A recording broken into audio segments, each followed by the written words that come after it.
La nouvelle fusée Vulcan Centaur du groupe ULA, transportant un alunisseur américain qui pourrait devenir le premier engin privé à réussir à se poser sur la Lune, est arrivée vendredi sur son pas de tir en Floride, avant son décollage prévu lundi.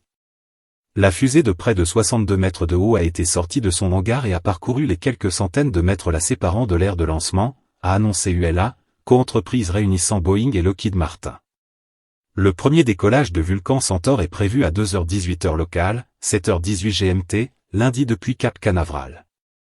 Vulcan Centaur doit permettre à ULA de proposer des décollages plus abordables, en remplaçant ses lanceurs Atlas V et Delta IV. La nouvelle fusée pourra emporter jusqu'à 27,2 tonnes en orbite terrestre basse, une charge comparable à la fusée Falcon 9 de SpaceX. La mission, ambitieuse pour un vol inaugural, emporte notamment des cendres de personnalités de la série Star Trek, et un alunisseur de la start-up américaine Astrobotic, qui contient également des expériences scientifiques de la NASA. La tentative d'atterrissage sur la Lune est prévue le 23 février. Économie lunaire. Si la mission est réussie, Astrobotic pourrait devenir le premier alunisseur américain à se poser sur la Lune depuis la fin du programme Apollo, il y a plus de 50 ans. Et la première entreprise privée à réussir cet exploit. Des entreprises israéliennes et japonaises ont tenté d'alunir ces dernières années, mais ces missions se sont soldées par des crashs. Le Japon doit également tenter d'alunir dans 2 semaines, mais il s'agit d'une mission de l'agence spatiale du pays, JAXA. La Russie a pour sa part spectaculairement raté un alunissage cet été.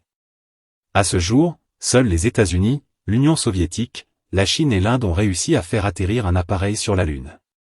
L'agence spatiale américaine prévoit de renvoyer des astronautes sur la Lune avec son programme Artemis. Elle cherche ainsi à développer une économie lunaire, afin de pouvoir se reposer sur les compagnies privées par exemple pour l'envoi de matériel. Elle a fourni un financement crucial à Astrobotic en passant contrat avec l'entreprise pour le transport de technologies et expériences scientifiques.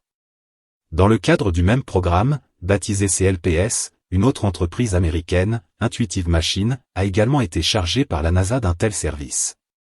Son appareil sera lui lancé par une fusée de SpaceX, avec un décollage pour le moment prévu mi-février. Abonnez-vous à la chaîne pour ne rater aucune vidéo.